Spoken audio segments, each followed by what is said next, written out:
signs marking Puerto Rican heritage in Williamsburg have been taken down, and a lot of people in the community are not happy about that. Arthur Chien is joining us now. Arthur, how's the city reacting to this? Well, the city has its explanation. Whether or not people are buying into it is another question. New Yorkers generally do not get bent out of shape when it comes to street signs, but when those street signs highlight the heritage or ethnicity of a neighborhood, those signs are personal for many New Yorkers. So when a street in Brooklyn honoring Puerto Rico started seeing those signs come down, well, it led to a lot of revolt and a rally this afternoon.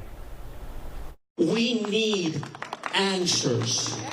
I smell bigotry from the DOT. What's in a sign? On about a 15-block stretch of Graham Avenue in East Williamsburg, a sign was about the recognition of one's heritage, one's roots. But about 3 months ago, the city began removing the Avenue of Puerto Rico signs, sparking confusion and anger. You will not come in our community and continue to dictate to us who and what and where we're going to be. This is the Avenue of Puerto Rico. It will remain here for another 100 to 200 years. After a revolt over the signs removal, the city started putting the signs back up. Residents faulting gentrification tell us developers have long said the East Williamsburg neighborhood's image would improve if it were distanced from its Puerto Rican and Spanish ethnicity. Residents here say when they confronted the DOT, the city agency told them its removal was a mistake. We recognize that the agency made a mistake.